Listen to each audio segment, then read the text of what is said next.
Already drama at Jarama. Hola, bienvenidos to the Goodyear FIA European Truck Racing Championship. Good to be back here close to Madrid at the circuit of Jarama. But we are ahead of qualifying number one.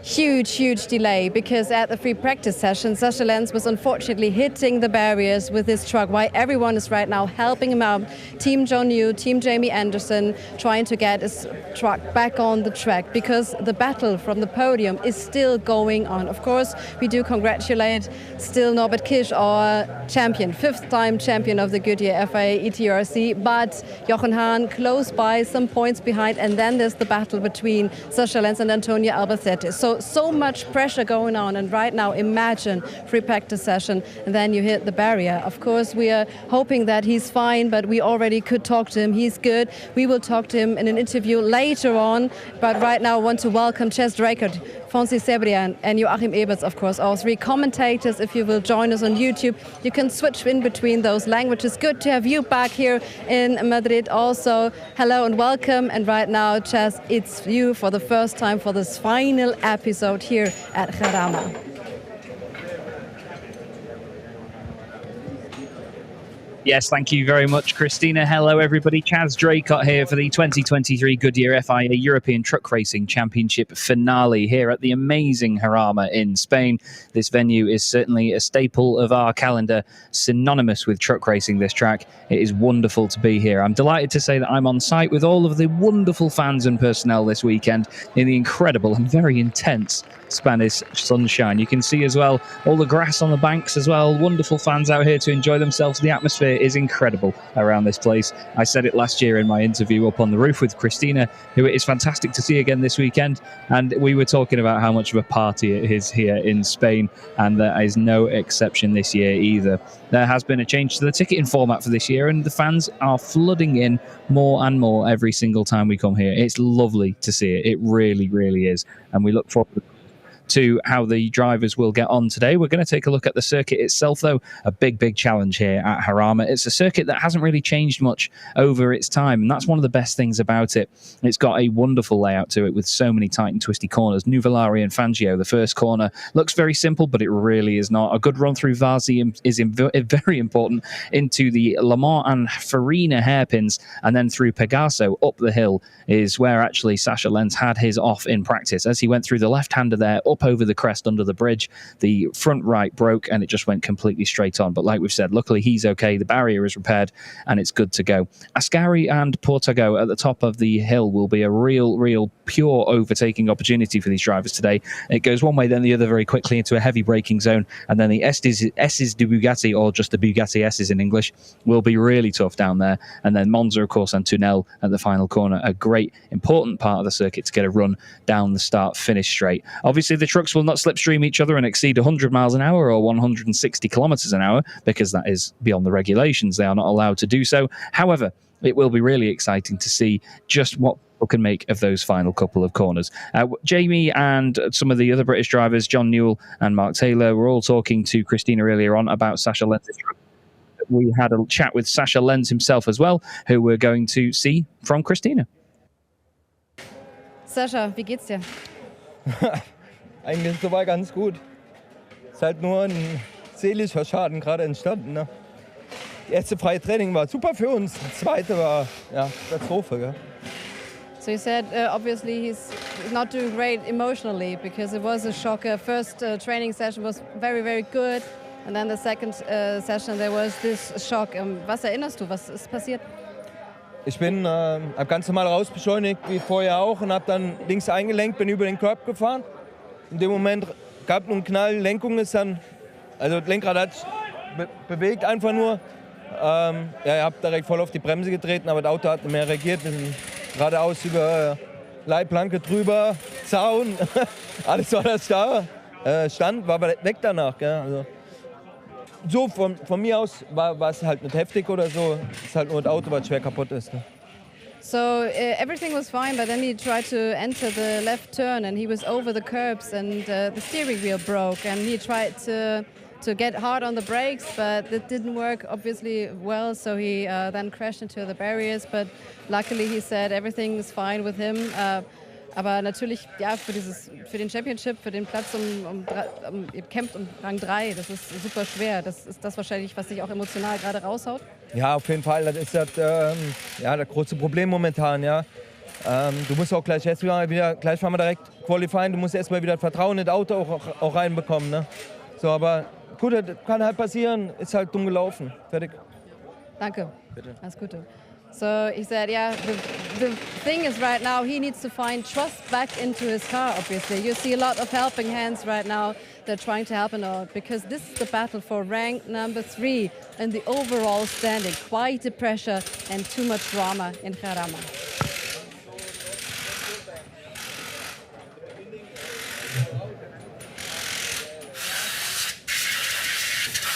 Yeah, it's amazing to hear from Sasha and the team, and obviously see the emotion outpouring as well from Sasha. It's a difficult time for them, obviously, at the start of the weekend, and as Christina and Beside the battle of the Brits right now, it's the helping hand of the Brits because you two are helping him very much out. What does that mean to you? Yeah, it's good. We're all like brothers. We're very, very close, all of us. We all work together close. We help each other out. When somebody needs help, all the lads from all the teams from England, we always help. So that sounds really, really good. And how do you think Sasha will cope with the situation? Because it's emotionally very, very tough. Yeah. It's a bit of a tough ride. He's gone on top of the fence, but he'll clear his head and he'll be fine. He'll be quick. You too? Hopefully. Thank you. No problem.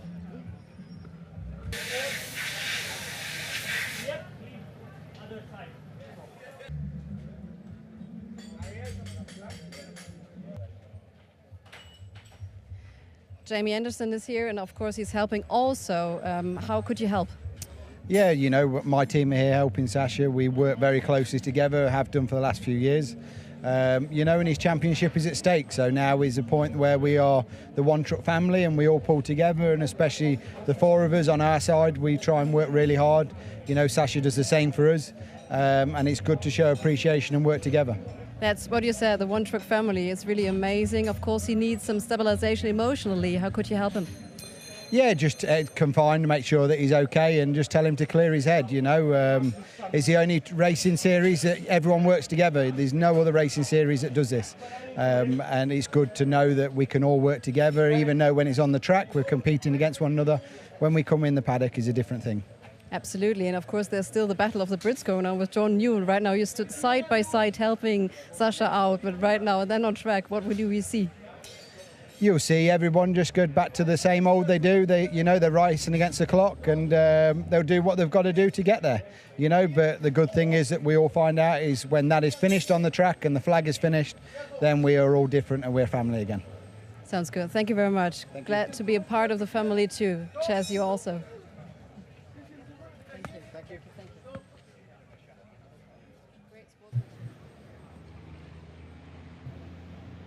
Yeah, absolutely. The one truck family mantra really singing true today, and there is a wonderful sight indeed. Sasha Lenz's truck is on track for this session. Amazing effort by everybody involved and all the teams that came in to help Sasha and his squad get that truck back out there on the circuit. And to be fair, like he said, it's just difficult to have the trust then again in the truck, because every time you go up that corner, you'll be wondering, is something going to go wrong? Is something going to break again? It's difficult as a driver, especially in machines this large and this powerful, that you have to build up that trust again. You know, it can be a massive, massive challenge, very mental thing for a driver to do. You know, you have to be so mentally strong in truck racing because there's a lot of different elements and considerations compared to other forms of motorsport. So, yeah, it's not an easy time for Sasha and the team right now, but I mean, at the moment, he's just going to be getting out there, getting some laps on the board and seeing what he can do with the repaired parts, obviously, on his machine, and hopefully some recuperated confidence. At the moment, it is currently Norbert Kish that is fastest at the moment. He's done a 1:57.889, and then Jochen Hahn is currently in second place, 1.5 seconds back. We then have Jose Eduardo Rodriguez in third position. He's hoping to take the Promoters Cup Championship title after the first race of the day. As of this weekend, there is only 60 points available in the standings. He's currently 39 ahead of Stefan Fass, and after the first race of the day is complete, there will only be 40 points left. So as long as Jose Eduardo Rodriguez outscores Stefan Fass in the first race at all, then he will be the 2023 Promoters Cup champion. Both of them are around Sasha Lenz there on the circuit as well. John Newell and Mark Taylor are also fighting for third in the Promoters Cup. They are only 9 points apart coming into this race. And we also have a great battle, not only between Antonio Albacete and Sasha Lenz for second and third in the championship. Sorry, third and fourth. I do apologise to Jochen and the team. But Jose Eduardo Rodriguez clear at the top of the Promoters Cup. Can sort of watch his mirrors a little bit for the likes of Steffi Halm, Andre Kursim and Jamie Anderson, if they are within the pack that he is fighting in as well. Because for 5th, 6th and 7th in the championship outright, the 3 drivers mentioned there, Halm, Kursim and Anderson, are all fighting as well. Only 8 points between the 3 of them. So we've had our Titan drivers at the front of the field set their lap times, and as we sometimes see from them, they come straight into the pit lane. Norbert Kish happy with his lap time. That puts him 1.5 seconds clear of everybody else. Amazing stuff indeed. Jochen Hahn second, Jose Eduardo Rodriguez third. Antonio Albacete is fourth at the moment on home soil. He's had an amazing following, obviously, with all the Spanish fans here. Same with Louis Recuenco as well, who is currently in 8th position, second in the Promoters Cup fight in qualifying, as John Newell kicks the back end of the truck out. I'm pretty sure that tree wasn't there last year, but certainly a lot of greenery growing here around Jarama since last time. It was a real dusty circuit last year, and the dust actually became a problem for some of our teams in the later stages of the race weekend, but this time it's flourished beautifully. There's a lot of grass grown and on the banks and everything as well, and trees all around. It's a very pretty place to be, is Jarama. There is the team just checking what's happened to the front end of Sasha's truck, just giving it a once over and having a look. He is currently 13th fastest at the moment, so clearly not happy with the time that he's put in. They'll be just checking that over and seeing if there's anything they can do now, because as you saw from Sasha, he was very, very upset earlier. His championship is on the line here with that third position. Big lock up there from John Newell, and we've had a red flag, I'm afraid. Session has been red flagged. In the pit lane, we have most of the top 10 by the look of it. It looks like the first 2 that were still out there on the circuit were Jose Rodriguez and Louis Recuenco. Also on the circuit, we had Mark Taylor, Jonathan Andre, and John Newell. And Mark Taylor is the one that is off, unfortunately, into the barriers. Now, a red flag in truck racing isn't always as severe as it is in other forms of motorsport. It's basically just the fact that these machines are so large that the session has to be stopped to make sure that, of course, they can. And we're going to quickly go down to Christina, who might have some more information for us. Yes, thank you very much. Maybe you have told us right now, but Mark Taylor is into the barriers right now. Maybe a technical failure again. A bit of bad luck right now starting here at Jarama. Maybe we can have a chat with Antonio Albacete too, because he's the local hero. Maybe he could tell us about the myth of Jarama. See you soon. Yeah, that would be the second time this weekend that Mark has had a failure, because earlier on they had, I believe, a spring snapped on them and he was off in the gravel during the first practice session of the day. And hopefully no commentator from me, because I was talking to him about how bad his luck's been. Hopefully that can change and the truck can move under its own power. Let's go back to Christina, though, who's with Antonio. Antonio, bad luck starting here, the final episode of this race weekend, of course. So what is it with the bad luck right now? Second time red flag this day. Yeah, I mean, it's another red flag. Yes, a little bit bad luck. I think it's happened a lot of things, you know. But yeah, I mean, for the moment we are okay, you know, everything is running well. We need to be a little bit faster than we are, but well, we will see with the new tires if I can manage to go fast. Because it's the battle, of course, over rank number 3. How did the failure of Sasha Lenz had an impact on your and your team and maybe the performance, because you're battling obviously for rank number 3? Yeah, I mean, we have to keep cool, you know. We have to keep cool. I mean, we have to fight in the track, you know. We have to concentrate to make everything fine and see if we can take that advantage from Lenz, you know. So we have to keep cool and doing the things right.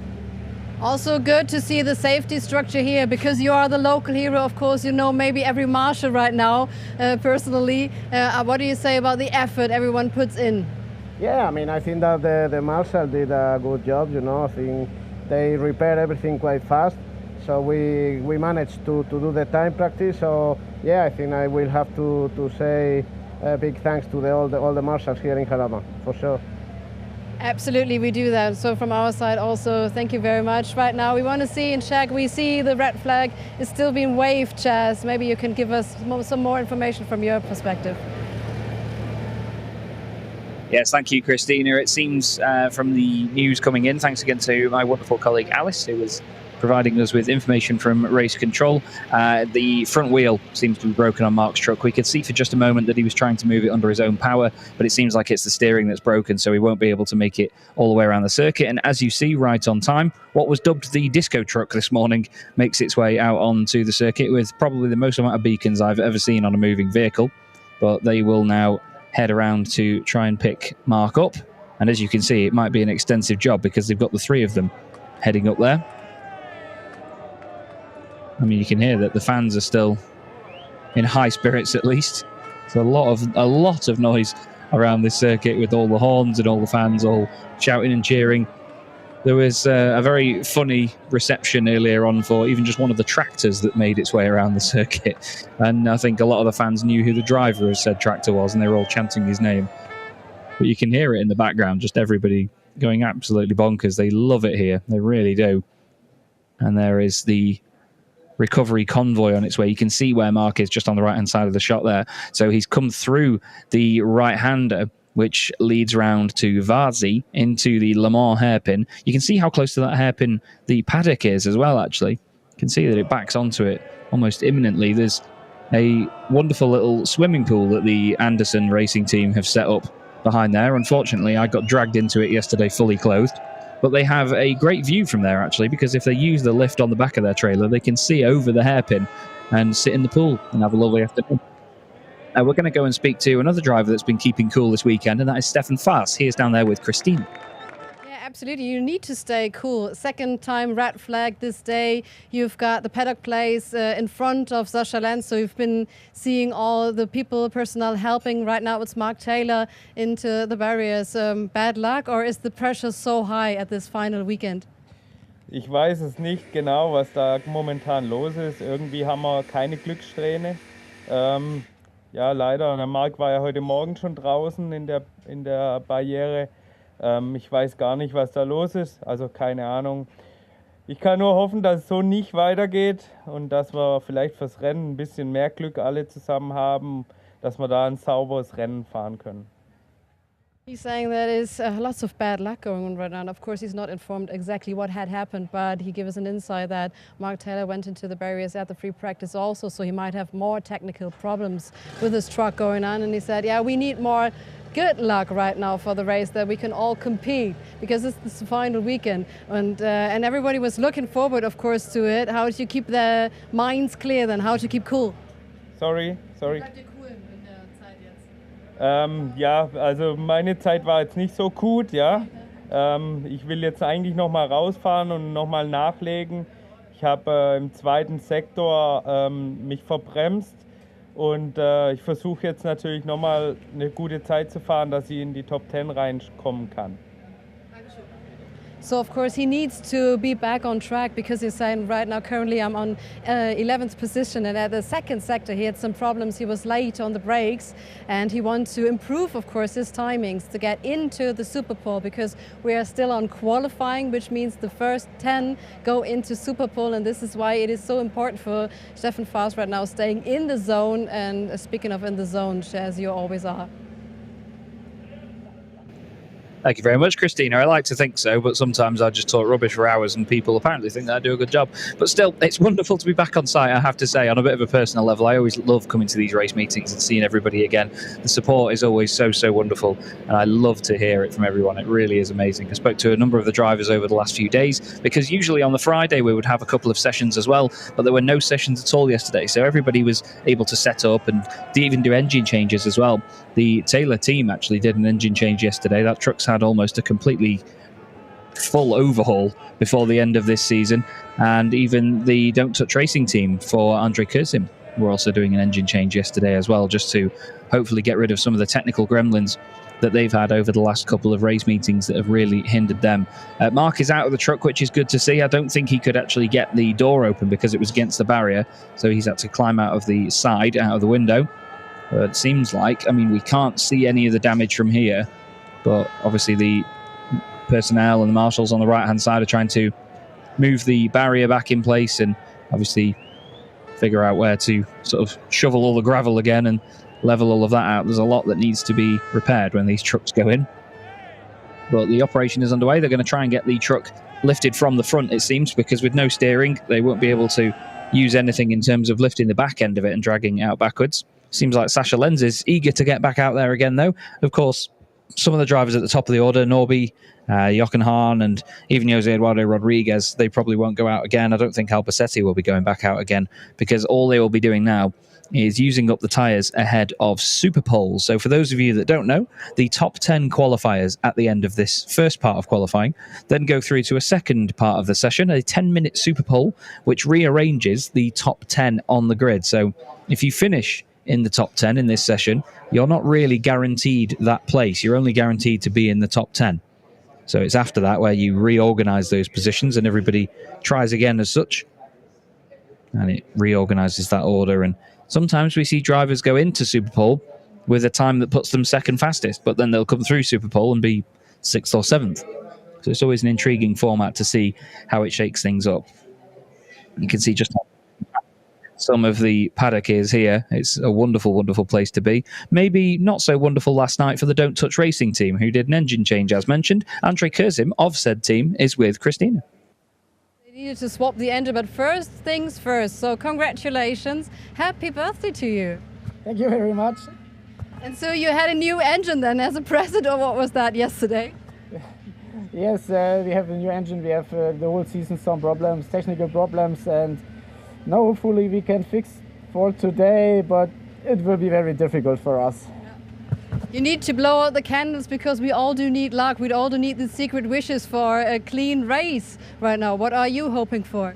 Yes, we hope we can collect some points today, and yes, we don't know. We have to check the engine again and the steering wheel also, and yes, we will see.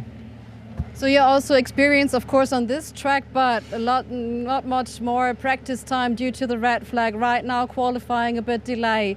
How does that have an impact on your rhythm? Yes, it will be not easy because we have, I think, for the third time a red flag here. The practice time is very small here, and yes, it will be not easy, but yes, for everybody the same, and yes, Great, that's it. Good luck. And maybe some more presents, some points in the bag. That should be fine for the birthday boy. I feel awful now because I went and spoke to Andre earlier and I had no idea that it was his birthday. But I will go and track him down after qualifying and make sure that I do wish him a very happy birthday. And from everybody at the championship, I'm sure we would love to wish him happy birthday. Hopefully, as Christina mentioned there, he gets the present that he would like, and that is solid championship points in his fight with Steffi Halm and Jamie Anderson, either side of him in the championship. Steffi Halm on 146 points, with Andre Kurzim on 140, and then Jamie Anderson on 138. So very, very close indeed. As I said, 8 points between the three of them, and 2 points ahead of Jamie Anderson. And what we're going to do now, just while we've got this red flag for a moment, just in case any of you didn't see the amazing Le Mans race meeting that we had last time out, we're going to look at some of the highlights of the previous races from the weekend, because it was a real barnstormer in France. Massive entertainment all the way through, and it was a real feel-good story to complete the weekend at the French Bugatti circuit in Le Mans. Jamie Anderson was up to his usual lightning starts at the front of the field. Of course, with the reverse grid, the drivers had to get on with it as soon as they could. There was big drama for the likes of Steffi Halm and Jamie Anderson after their contact.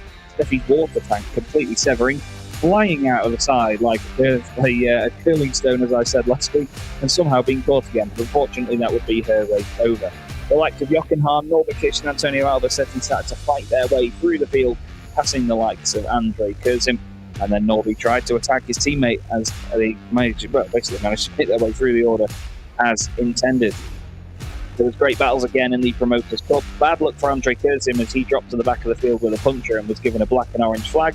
But the man that stayed strong at the front of the field was Louis Requenco. It was a wonderful story as he was using Jochen Hahn's son's truck, Lucas Hahn, for the weekend and will be here as well after his truck was so badly damaged at Zolder. But again, the battles in the Promoters Cup were fierce. John Newell trying to hold off Jose Eduardo Rodriguez, Stefan Fast, even Jamie Anderson, Heinrich Clementecker, and Jose Rodriguez, who we have back with us again this weekend. Sure, some of them got a collective telling off for track limits and for the contact involved, but I tell you, it was massive entertainment from where we were. It was great, great fun to watch. Hopefully not as much contact this weekend, but of course, we have a new race winner in our midst. Louis Requenco, who returns here in Spain to home soil, won a very emotional first win in the championship. He hadn't even been on the podium before that, and to share the podium with the likes of Jochen Hahn and Antonio Albacete was a real honour for him. And I spoke to Louis very briefly. He doesn't speak much English, unfortunately, but we had Antonio with us there to have a quick chat, and they were very, very pleased with. Everyone was pleased for Louis. You know, he's such a character. He's such a legend within the paddock. Everybody loves him, and he was over the moon, absolutely over the moon. So we now wait and see what the recovery operation will continue on like. And a man that's used to the recovery operations here and was involved in one last year with an incident with Sascha Lenz was Jochen Hahn. He's down there with Christina and probably hoping for no more of the same this year. Absolutely. We need to wait and wait again due to red flag incidents. How does that have an effect on your preparation for being ready to go for another fast lap? No, not really. You know, the only point is it's a little bit hot, but in the end everybody have it. No, it's after the fast lap, the red flag situation, it's coming. So from this side, we sit here and we wait. We have something to drink. We can enjoy the life, you know. It's make nothing. We right now saw the highlights. We sent it to our YouTube followers and everyone around. And you've already saw, of course, Louis Requenco then entering the podium. How was that for you, seeing how did you managed to help him out, of course, and this was a huge, huge success. How did you celebrate all together that? Yeah, for sure. You know, it's after 50 races, the first victory, it's what can I do behind? I must look to don't crash him, to make not something too optimistic. And from this side, he make no mistakes and he win. And in the end, I can only say congratulations for the first victory. So you need to put your helmet on. I think engines get started, yes. Small drink, and then we go. Yes, that's it. Thanks. Thank you very much. So at least he's in a good mood. Of course, it's very, very hot down here. We have to admit that, as you can see, 30 degrees and following up, slightly windy. That is a slight wind chill, but we need to get them right now back on the track, Chaz. I'm very optimistic. Chilled indeed, it seems, where Jochen Hahn is, but we love Jochen's interviews, don't we? He is always so cool, calm and collected, isn't he? The 6-time champion. I've had a good few chats with him this weekend and he seems to be in really good spirits ahead of these races. We were having a good laugh in the autograph session earlier on, actually, where he did me a special autograph poster, which I will cherish for a long, long time. Thank you, Jochen. But yes, Jochen Hahn hoping to just secure that second place in the championship this weekend. He's currently got a 22-point gap over Sascha Lenz and Antonio Albacete behind him. My apologies, a 20-point gap over Sascha Lenz in third place. Antonio currently sits in fourth position on 234 points. So Jochen should be pretty safe, to be fair, with that gap, so long as race one goes his way. And I think with the bad luck for Sascha at the moment, and with Antonio being behind him, he should look good to once again carry that number 2 on his truck for the next part of the campaign. And we're going to have a look at some of the wonderful fans that were part of the race weekends so far. I believe Christina had a chat with some of them earlier on in the day while they were mingling in the paddock, because it's such a great atmosphere here. Mariluz and Jose, those two, they were traveling around with the Goodyear FIA European Truck Racing Championship. I just met them at Poznan, and right now we're here, and of course the hometown race is.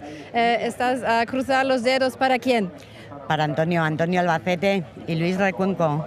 Igual, estamos los dos con los mismos, Antonio y Luis.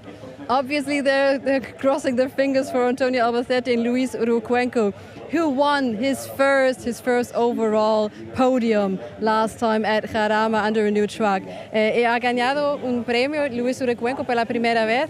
¿Cómo estaba celebrando? Uy, con muchísima alegría y muchísima gente. Seguimos a Luis y a Antonio siempre. Bueno, dando salto de alegría, vamos muy felices por el primer puesto en Le Mans de la cuarta carrera, perdón.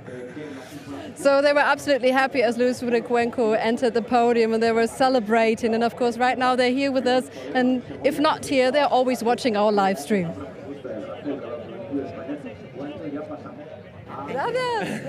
It's great to see the fans, absolutely great to see the fans. It's lovely because there are so many of them here at this final race weekend. As I said, it's always a party here in Spain when we come here for the final race meeting of the Goodyear FIA European Truck Racing Championship, and this year has been no exception so far. We've barely even completed the first couple of sessions so far, and the atmosphere has been electric. I daren't think what it's going to be like when the racing gets underway. It will erupt here in Spain. And for some of the drivers, it's just going to be another day at the office. But I tell you, it's going to be really, really exciting fun. There's a lot of great overtaking opportunities around this place as well. And if I'm honest with you, I think that we're going to see some drivers really trying to get their elbows out here to secure those final championship points. Nothing overboard, nothing over the top. I just think that people are going to show that they know that there's not long left of this championship now. Just 4 races and a couple of qualifying sessions to go with it. 60 points left on the board in both championship categories, in the Titan class for the overall standings, and of course the Chrome class for the Promoters Cup. Mark Taylor's truck is being moved away, which I was going to say it's lovely to see, but it's not a good sight, unfortunately, for the British drivers. Such bad luck at the moment.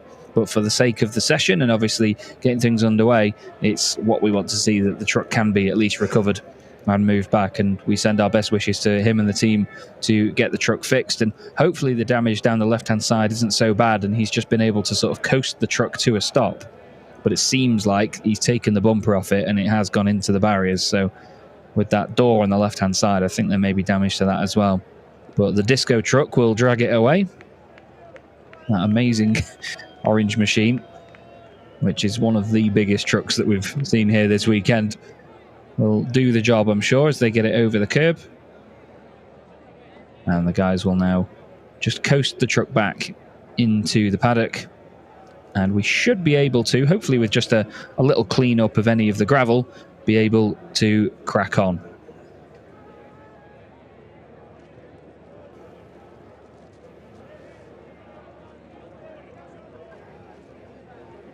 You can see now the personnel just walking back with them just to supervise that. They need obviously eyes and ears on all elements of a recovery like this, because it's so easy for something to just go undetected. You need to keep an eye on things, and for the guys driving the truck at the front, obviously, they won't be able to see everything going on at the back. They'll pick up the pace and then move back. But even now, look, with just a recovery operation going on, you can hear the fans in complete high spirits, just enjoying their day out here at Jarama.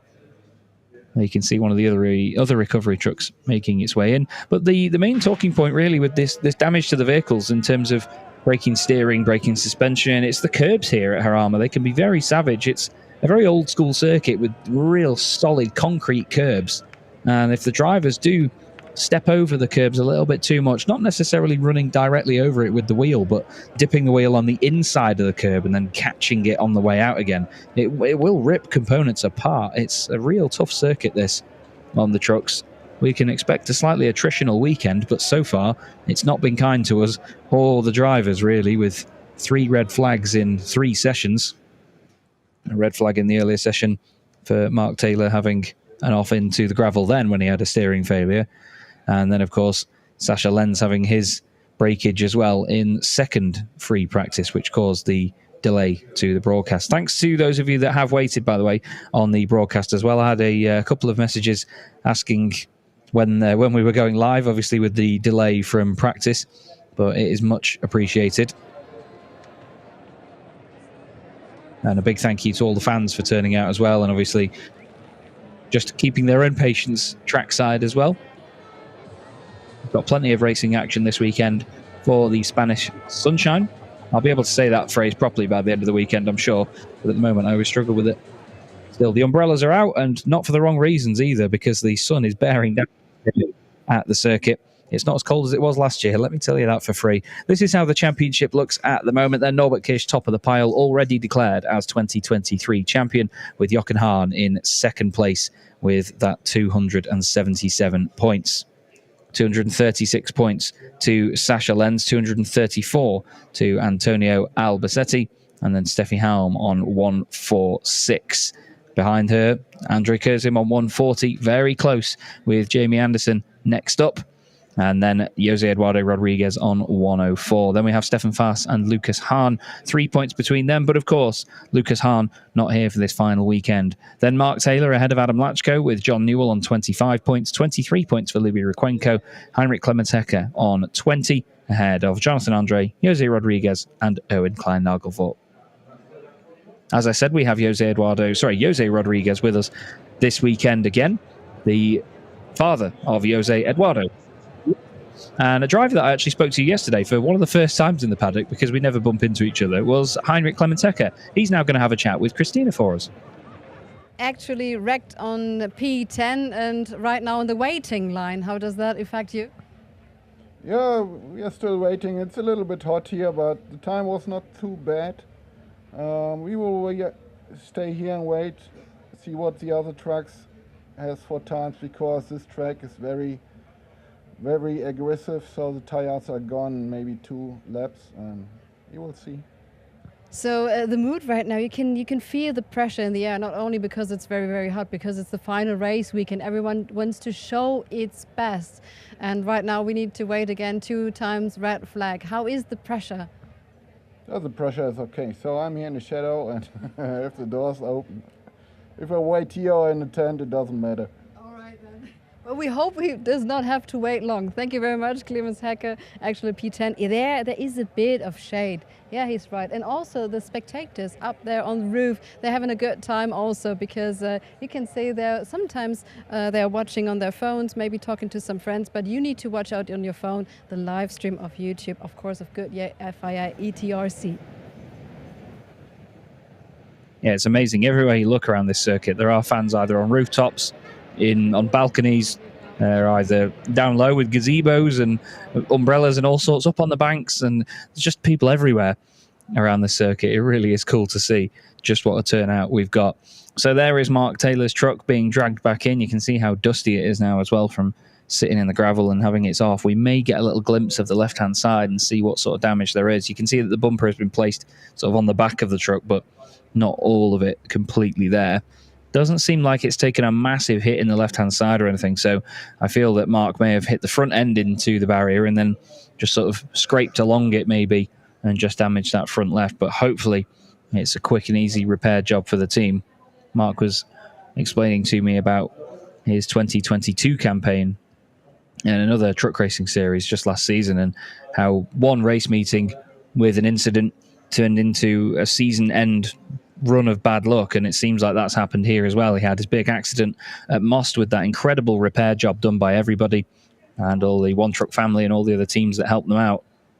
And then all of a sudden since then, they've just been spending time and money to try and get the truck right and get it back to how it was. Mark had a fantastic turn of confidence at Le Mans, getting 6th place overall in the final race of the weekend, 2nd place in the Promoters' Cup in that race. Since then, it's just not come together for him here at Jarama. There are the 2 hairpins near the start of the lap, the really tricky Le Mans and Farina hairpins. That's where the fans will be going at their loudest, but it's a little bit quieter down in the pit lane. We'll see how Christina's getting on. I'm getting on really, really well. As you can see, you need duct tape, lots of black duct tape. This is how they fix the truck for this final race weekend. And also you need zip ties, lots of zip ties, and they're very durable, you know. So if you buy them in the supermarket and you need to fix anything, you can fix anything, and also a race truck. So we see that the personnel here is whistling, so we hope to see the trucks back on the track right now. We've been waiting along, but unfortunately not every time in the shades. Yeah, absolutely. Sun bearing down on the circuit once again, and trucks back out on the circuit. Thank you for your patience, everybody. We are now back underway for qualifying here at Jarama for the final race meeting of the 2023 Goodyear FIA European Truck Racing Championship.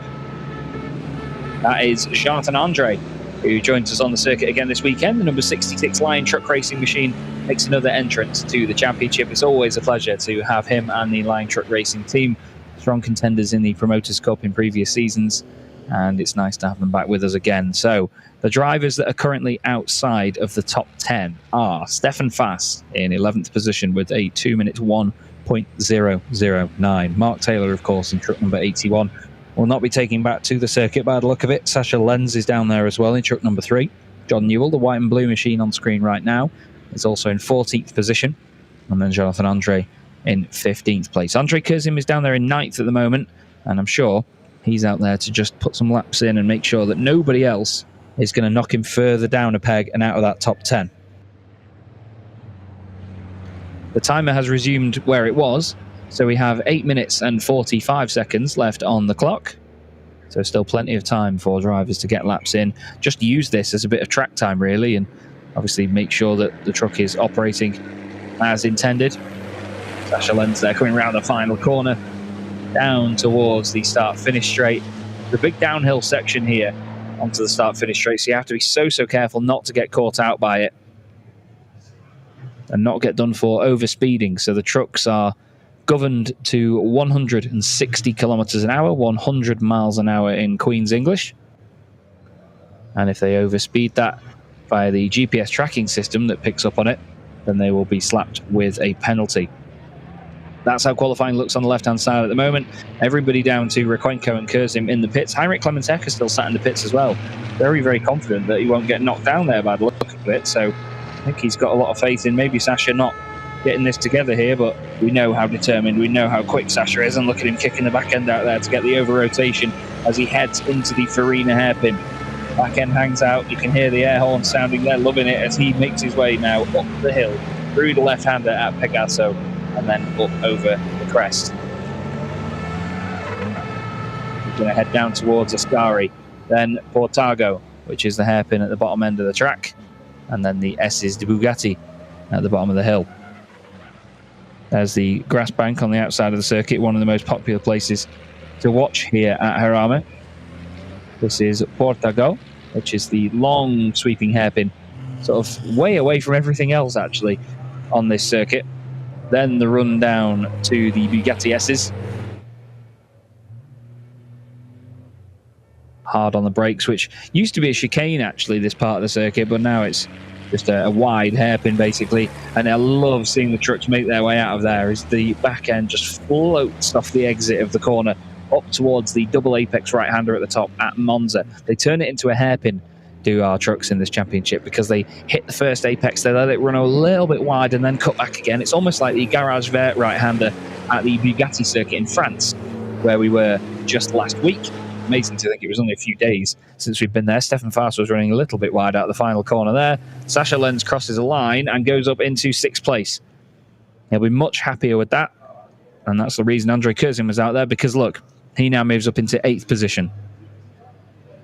Kurzim improves on his lap time, does a 2 minutes 0.197, gets himself back inside that top 10. That knocks Heinrich Clemens Hecker down a position, and it seems like Clemens has made his way out on track actually.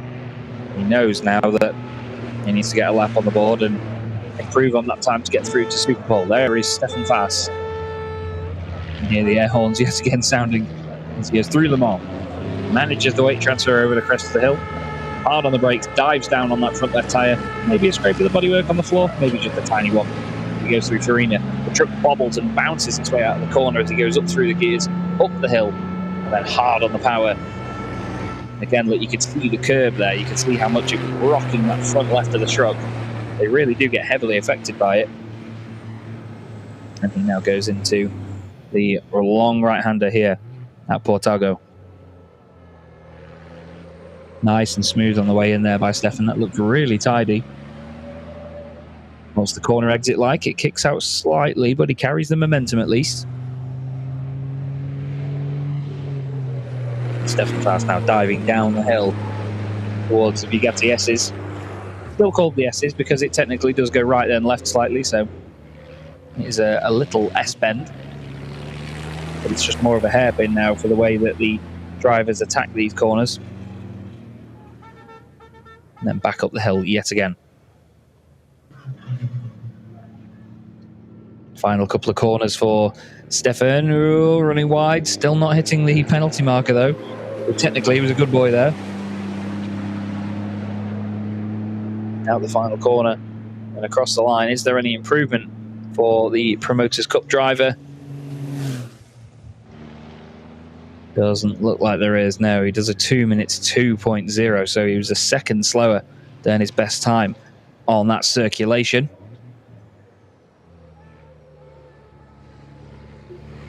I'm sure he will be hoping for another opportunity to go and improve on that time. Still 4 minutes left in qualifying now.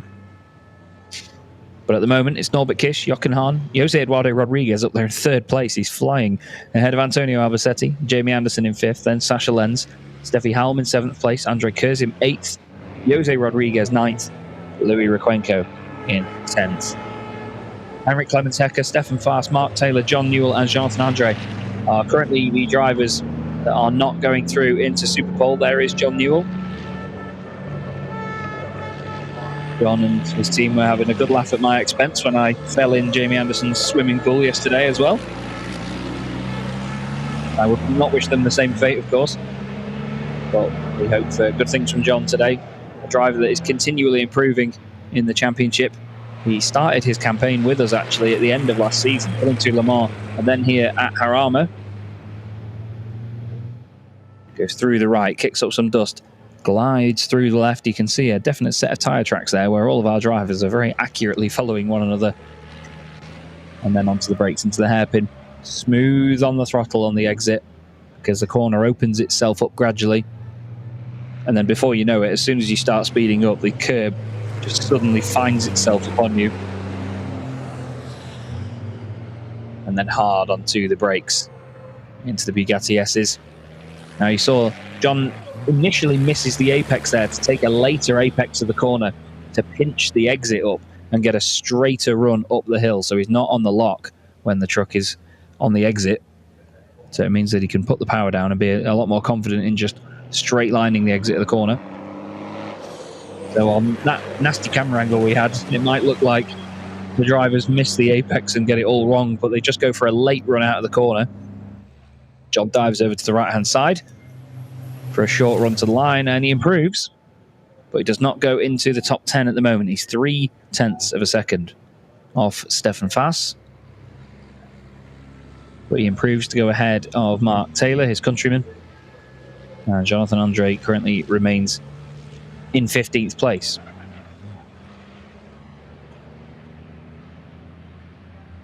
You can see the humidity in the air actually from that shot there down at turn one. The sky looks almost grey because of how humid. There's a sort of mist over the hills, and it's quite sticky hot outside, as we would say in the UK. But I think any of us would potentially, especially up north, describe the weather as reet grand. It's very, very good. It's beautiful to come here to Spain this year and not see a single cloud in the sky, whereas last year it was rather windy and actually quite cloudy at points, so it genuinely got very, very cold last year. Some of you may have remembered seeing me in a hoodie in a lot of the interviews that I did last year. It was not warm at all. Here's Louis Requenco, currently on his way into Superpole. Now, this is still Lucas Hahn's truck for this weekend. It still has the Requenco branded body panels on it. You can see on the left-hand side of the screen now, the drivers highlighted in green are the ones that will make their way through into Superpole. I fear Jonathan Andre is on the lap here, and he needs Requenco to get out of the way, which he does. He doesn't go all the way over to the right-hand side as he would have done, does Jonathan. Over the crest of the hill, he's already gone. Flying is Andre. But Louis Requenco, the newest winner in the Goodyear FIA European Truck Racing Championship, and a very deserving one at that. There are so many people that really loved to see Louis win that race at Le Mans. It was a great sight, a really, really great sight. It brought a tear to my eye and was one of the most emotional scenes I've commentated on since joining this championship.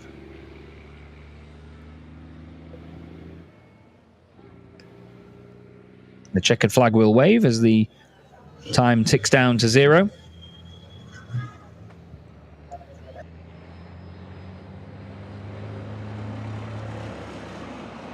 And Louis Requenco, obviously happy with the previous time that he did, which looks like it's going to have got him into the Super Pole session, which will start in a few minutes' time.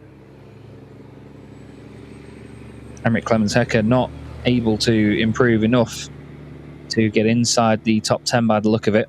He's gone into the pits, so too is Stefan Fass. A truck has just gone flying past my window.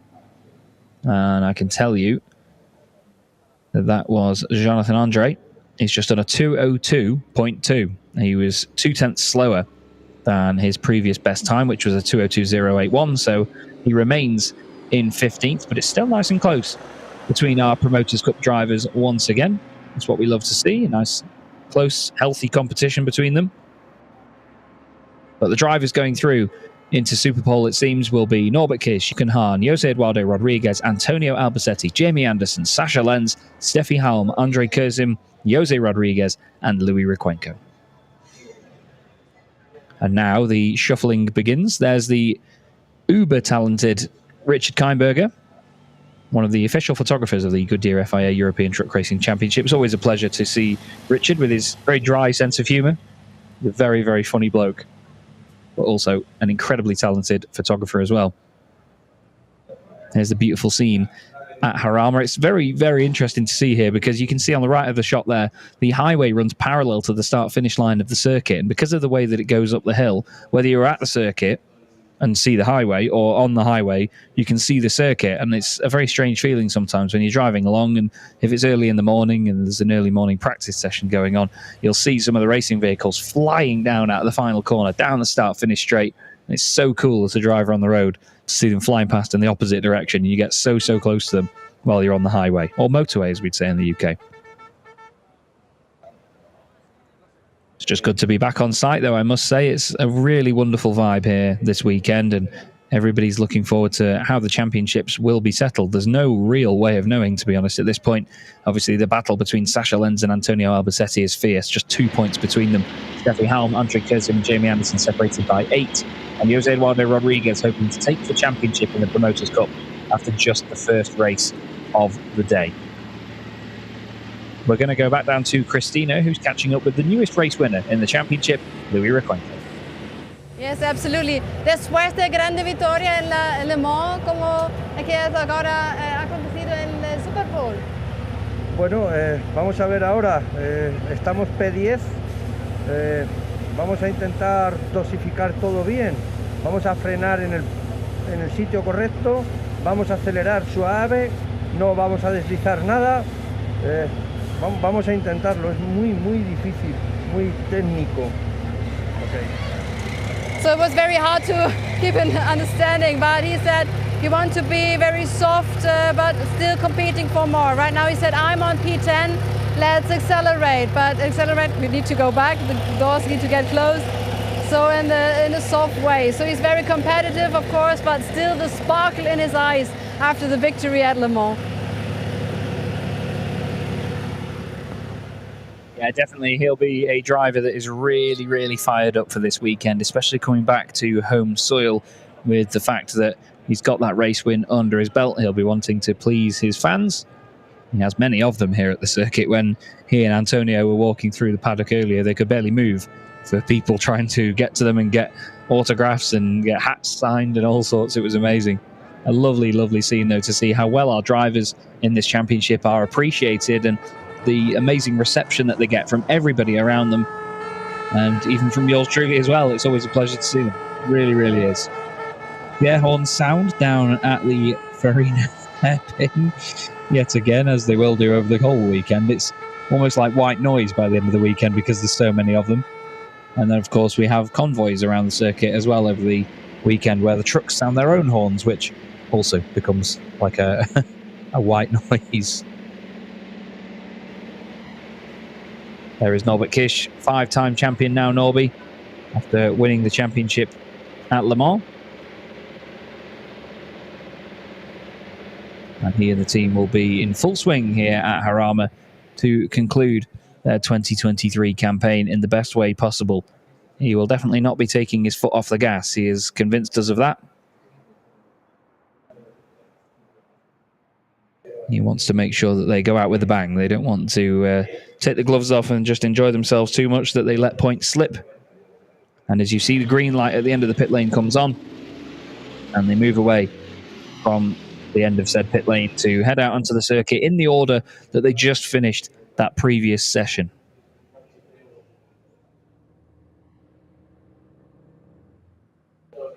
So Norbert Kish in the MAN leading Jochen Hahn in the number 2 Iveco, and another MAN in the form of Jose Eduardo Rodriguez, and another MAN in the form of Antonio Albacete.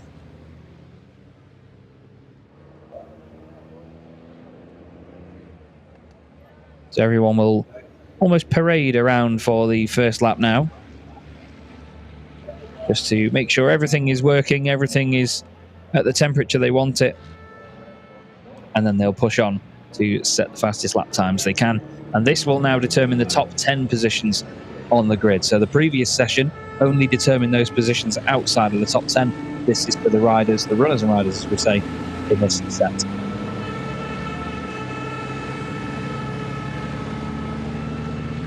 Jose Eduardo Rodriguez on the brink of taking the 2023 Promoters Cup title on his first appearance as well. He's been a real star this season, incredible pace throughout. Very humble driver as well when we've spoken to him.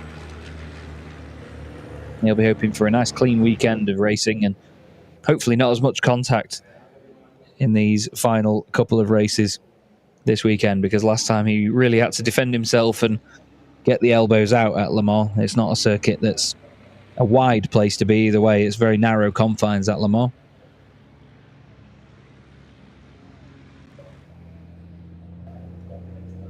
But you can see just how bright it is in the sunshine here at Jarama. It's very intense, very, very intense. You walk outside from the media centre or the race control building and you get that feeling that everybody talks about when you step off the plane into Spain and suddenly you're hit with just a wall of heat.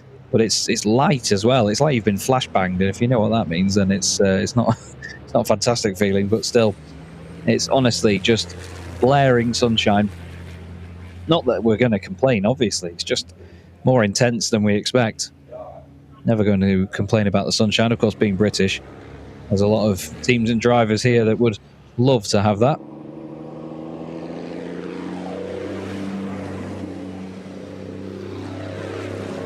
There is Jose Eduardo Rodriguez, third place in that first qualifying session. A really solid time from him.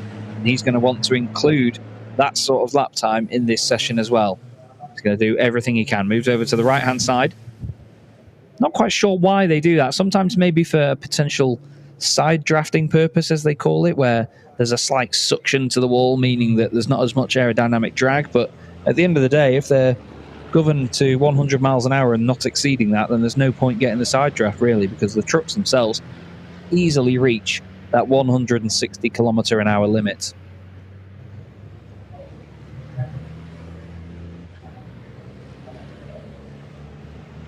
Everybody now starting their laps there, one by one filtering past my window, which has now become open. I mentioned earlier on that the race control building, or the media centre where I'm located for the weekend in a little booth, has got all the curtains closed, so the sunshine is not burning me to death. But somebody's decided it's a good idea to open said blinds, and now it's very bright in here as well. Still, doesn't matter. Feels like a holiday here in Spain, because it's that enjoyable to come here and go racing and be a part of this race weekend. There is Jochen Hahn, 6-time champion now, coming down into the hairpin at Portago. Nice and tidy onto the apex there. It looked like he might have gone a little bit wide. He was so tidy on the way through. A little float on the exit, the corner just opening up slightly, and he just kicks the rear end out a little bit. All the way over to the right-hand side of the circuit as he kisses the curb on the way down to the Bugatti S's.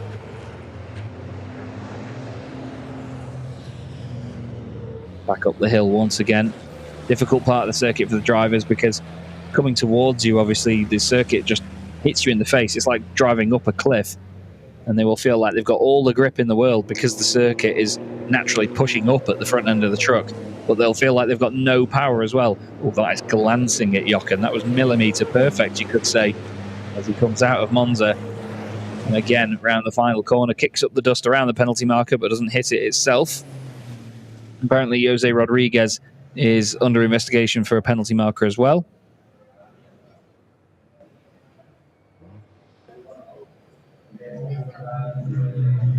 And as the times come through, it's Norbert Kish with a 1:57.810, the fastest man out there yet again here this weekend. 1.7 seconds nearly ahead of Antonio Albacete, who is second fastest. The Spanish fans will be happy with that, and Sasha Lenz will be really happy to be third. 59.563 for him, 59.747 for Jochen Hahn. And then Steffi Halm goes into fifth place. Jamie Anderson sixth. Jose Eduardo Rodriguez ahead of Jose Rodriguez. We'll get that right over the course of the weekend. Then Andrei Kurzim and Louis Rikwenko currently in 10th position. But there is the man of the moment, Norbert Kish, fastest yet again. If he can do this and then secure pole position tomorrow, he will have a 100% record for pole positions this season. And without any disrespect to any other drivers and teams, I don't think anybody doubts that he can do it either. That's always another wonderful part of this, is that he's so well respected amongst his other drivers as well.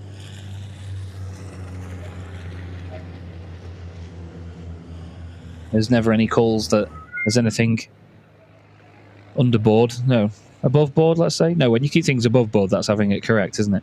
There's never any call of anything unnecessary going on the behalf of Norby. Everybody really respects him. And the pace that he and the team have got, what they've built up is just amazing.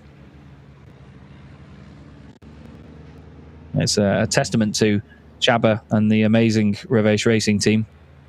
It's great to see the passion from them as well. I was very flattered, actually, the other day to be invited by my good friends Sina and Franz from the FIA, who invited me to their technical working group, actually, to see what the teams and the managers get up to in discussing regulations and what is feasible and what works with the FIA. They all work very closely together, and it was a really, really interesting experience. It was great to be a part of that, and I thank them for it. And the passion from Chaba and the other members of the teams and the engineers and everyone involved was great to see. It's a very rewarding thing to see, actually, because you can tell that the love for it is there. Everybody wants to fight for their corner and do what they can do, but not just for the good of themselves either, but for the good of the championship and the category and this very niche corner of motorsport that really does need the love and attention.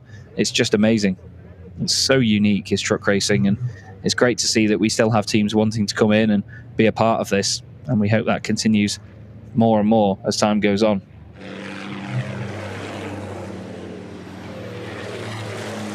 There is Steffi Halm currently in fifth position. Only mere thousandths of a second between herself, Jochen Hahn and Jamie Anderson as well, all just under 2 seconds off Norbert Kish. Norby is headed into the pit lane and everybody else will be putting laps in. Jose Rodriguez, as you would have seen, had a lap time deleted not long ago. He's just set another lap, but being 34 seconds off the pace is not representative of his time.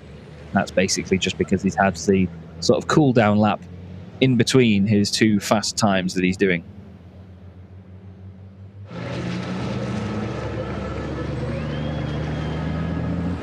Steffi is well respected in this part of the world as well in the truck racing. She's got a lot of fans here. There was loads of people wanting selfies and autographs in front of her awning earlier on.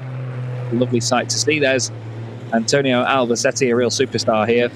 Actually bumped into him here completely out of the blue at another race meeting where his son Tony Albacete was racing. I think it was in the Copa Saxo 8 valve that they have here in Spain. Antonio doing what he does best yet again and being very, very quick and very, very humble about it at the same time.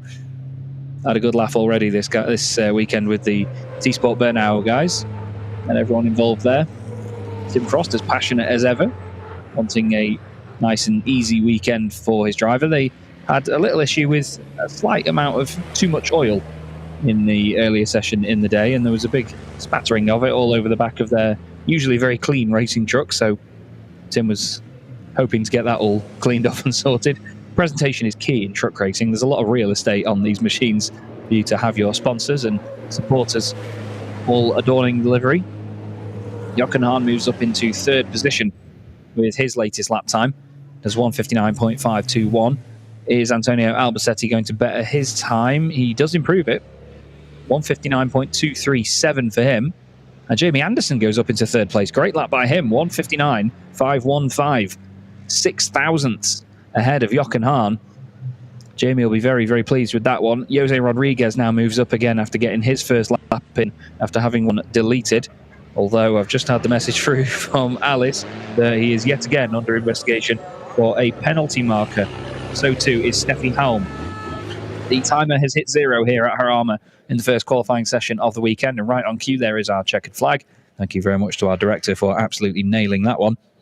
But Norbert Kish remains fastest yet again, 1.4 seconds clear of Antonio Albacete. Jamie Anderson hoping for a second row start. Sasha Lenz in 5th at the moment. That certainly swings the favour in the way of Antonio Albacete. Sasha is 2 points ahead of him at this moment. He needs to keep an eye on that gap. He's done a great job, though, it has to be said. The team and everybody involved in helping fix that. Amy and his guys, they were part of that huge squad repairing Sasha's truck.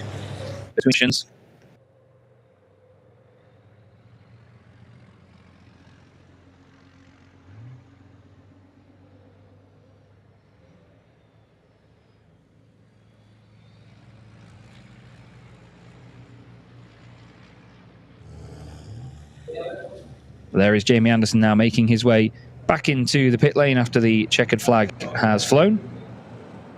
But as I was saying, a fantastic job by Sasha and all of the teams involved in fixing his machine to get it back out and up to full pace. Sasha just working on the confidence now to basically get himself and the machine back as one and up to full pelt.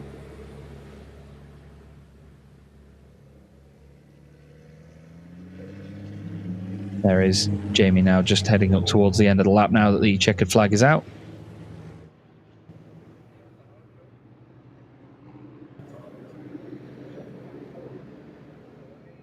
And apparently no further action in regards to the investigations on the penalty markers for Jose Rodriguez and Steffi Halm.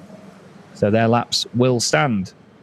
So Steffi Halm remains 6th. Jose Rodriguez remains in 8th.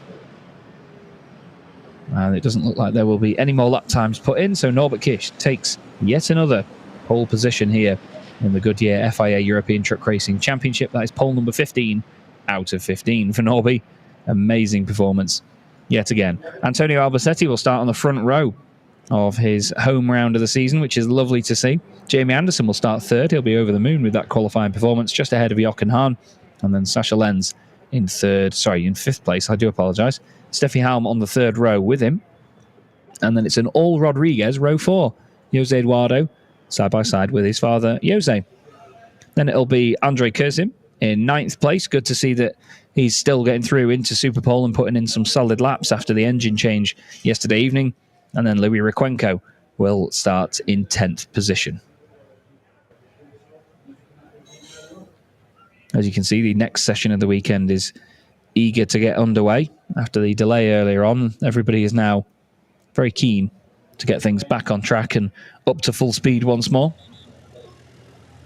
And our trucks now make their way back into the paddock. Some of them will head to scrutineering and just have some checks done by the FIA. Always switched on here in the championship. And you can see all the teams and personnel making their way back now to their own awnings to check over everything, make sure all the trucks are ready to continue on with their weekend.